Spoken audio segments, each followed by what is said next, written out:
नमस्कार सगळ्यांना. कशा आहात सगळे? मग लय हवा सुटली. टॅरेजला आले वरती व्हिडिओ बनवायला. लय हवा सुटली. माहीत नाही माझा आवाज येतोय का कसा तुम्हाला. तर कशा आहात मग सगळे? मजेतच असतात सगळे. मित्रांनो, आज व्हिडिओ बनवायचा मुद्दा म्हणजे मी काय दोन तीन दिवस व्हिडिओ बनवले नाहीत. तर का बनवले नाही तुम्हाला सांगते मी. माझी तब्येत पण ठीक नव्हती 2-3 दिवस आणि थोडं टेन्शनमध्ये पण होते, म्हणून काय व्हिडिओ बनवले नाहीत. तर मी आज व्हिडिओ कशाबद्दल बनवते, मला कोणीतरी, मी बघा गेल्या वेळेस माझं जुनं घर आहे ना, त्या घरामध्ये व्हिडिओ बनवला होता की हे माझं घर आहे म्हणून. त्या घरामध्ये व्हिडिओ बनवला होता मी आणि पोस्ट केला होता. आता जवळजवळ झालं 15 दिवस झालं तो एक व्हिडिओ बनवला. मी तुम्हाला माहिती, मी व्हिडिओ जास्त ब्लॉग बनवत नाही, वेळ भेटत नाही म्हणून. तर त्या व्हिडिओला अशी एक कमेंट आली होती की तुमचं वय किती आहे, तुमचं लगीन किती वर्ष झालं आहे, तुमच्या लाईफमध्ये तुम्ही अजून तुमचं स्वतःचं घर नाही झालं का, अशी काहीतरी कमेंट आली होती. तुमचं स्वतःचं घर नाही अजून. अरे दादा, तुला समजून सांगते, मुंबई ठिकाणी स्वतःचं घर लय कठीण परिस्थिती आहे, अवघड काम आहे. तू कुठं नाही, गावाहून नाही का कुठं नाही, तुम्हाला कमेंटमध्ये सांगतो. लोकांचं अख्खी जिंदगी जाते भाड्याच्या घरामध्ये, पण नाही घर होत. तकदीराचा खेळ आहे तो. मुंबईमध्ये राहणं काय तुम्हाला काय वाटतं लय इजी आहे, लय पैसा आहे? हां, हाही पैसा नाही असं नाही, पण परिस्थिती असते कुठं ना कुठं, थोडंसं त्रास असतो संसारात. दुखणी भाणी असतात, माझं काही अडचणी असतात. कोणाच्या परिस्थितीबद्दल कधी बोलू नाही. आपण आमिर, आपल्या घरचे आमिर बापाचा पोरगा आहे तो तुझ्या घरचा. कोणाच्या परिस्थितीबद्दल, कोण गरीब आहे कोण श्रीमंत आहे ह्याच्याहून कधी कोणाला मोजायचं नाही. काय कामाचा तो पैसा? अरे माणुसकीच नाही तुमच्यापाशी, तो पैसा काय कामाचा?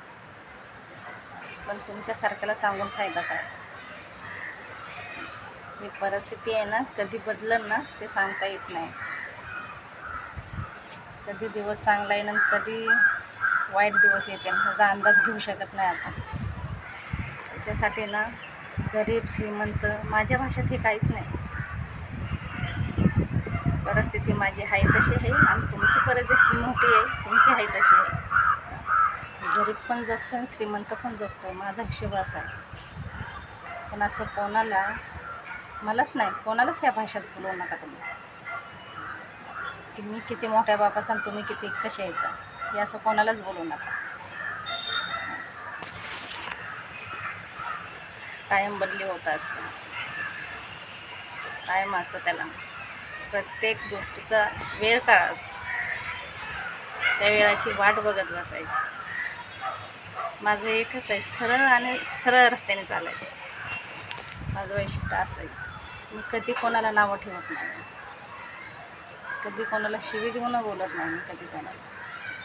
पण तुम्ही जे काय 2-4 शब्द वापरले ना परिस्थितीबद्दल, तर ते चुकीचं आहे. शिवी नाही दिली तुम्ही, पण ते चुकीचं बोलता तुम्ही. आता तुमच्या लाईफमध्ये तुम्ही किती कमावतात तुम्हाला पण समजेल. कधी माणसाला ना गरजेची पैशात तुलना कधी करायची नाही. लय लोक येतात मुंबईमध्ये, लय लोक आहेत असे भाड्याने राहतात. कधी पण ना विचार करून बोलायचं. मला काही फरक पडत नाही तुम्हाला असे तुमचं घर नाही स्वतःचं अशा ह्या भाषेत बोलला ना, मला काही फरक पडत नाही. अजून त्याच्यापेक्षा पण कठीण दिवस काढलेले आहेत मी.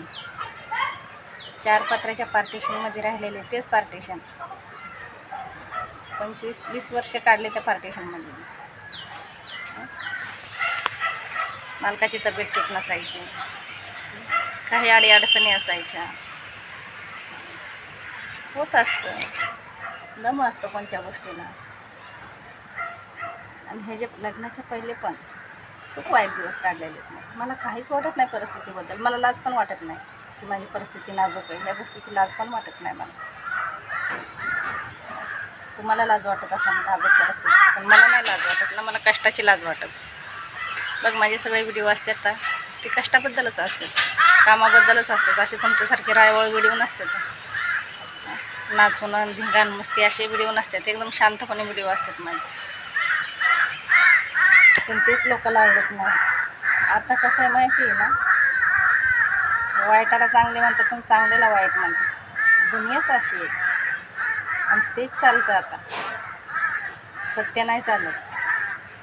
तुम्ही म्हणताल पण ही अशी काय म्हणते, तू कमेंट केली ना तशी, ती कमेंट टाकली असते आता समोर मी. तुझं पण ओरिजिनल चॅनल आहे, तुझं पण फेक चॅनल नाही आहे. कमेंट टाकली असते मी तुझ्यासमोर, पण कुठं घाणीत दगड टाकायचं ना, अंगावर शिताड्या उडीत बसायचं, त्याच्यामुळे ती कमेंट टाकली नाही समोर. तो माणूसच बावळट आहे, माणूस चांगला नाही असतो. मला अशा माणसांसंग ना, अशा माणसांनी व्हिडिओ बनवायला पण जास्त आवडत नाही. पण एकच सांगते, कोणाच्या सुंदर दिसण्यावरून परिस्थितीवरून कधीच नाही कोणाची तुलना करायची.